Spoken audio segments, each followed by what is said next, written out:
Okay, hello everybody. We're going to be talking here about one of the 5 major climate controls. It's called mountain barriers. That's named for the physical feature which plays a central role in causing a certain type of weather or climate. In this case, the first thing we have to understand is mountain barriers affect precipitation. And so in your rule box, in your notes, you're going to be writing impacting precipitation. We're going to learn that one side of the mountain has a lot more precipitation because of mountain barriers, and the other side of a mountain has very, very little. The air is much drier on that side. So we need to learn what these sides are. So the first step here is to label which side is which of a mountain. The windward side of the mountain is the side that any air or wind that's traveling along is going to hit first. And the opposite side of a mountain is called the leeward side. So this is the sheltered side of a mountain. So from now on, I'll use these 2 words to describe what's going on, because there's a bit of a process here.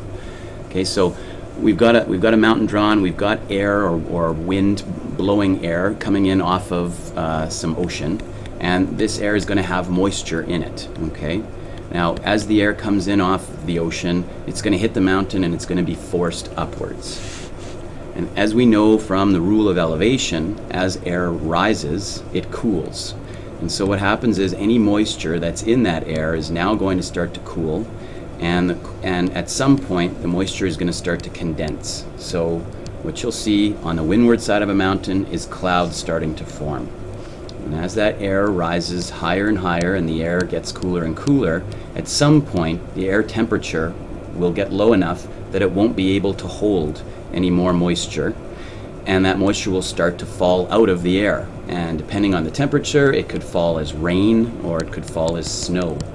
But the windward side of the mountain basically is the side that sees the overwhelming majority of any precipitation. So just to recap, air rises, it cools, water vapor that's in that air is condensing, clouds are forming, and if it gets high enough and cool enough, it'll start to drop whatever moisture's in it. So you get rainfall on the windward side of the mountain. Now this rainfall has a particular and fancy name. It's called orographic precipitation. And so that's another term that you're going to have to make sure you connect to mountain barriers, the climate control. Mountain barriers cause orographic precipitation, and they cause it on the windward side.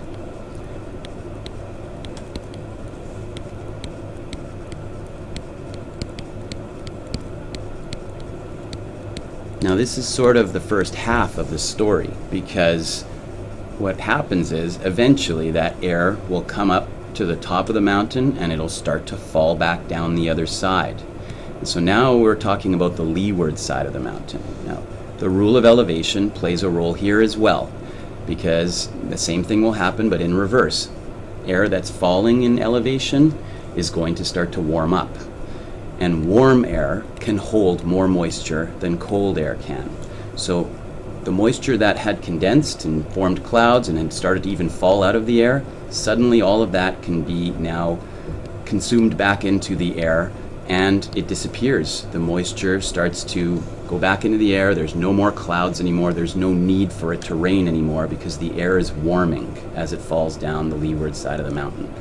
And this basically means it almost never rains on the leeward side of a mountain, at least not immediately on that side. And that means that there's a special name for this side of a mountain too.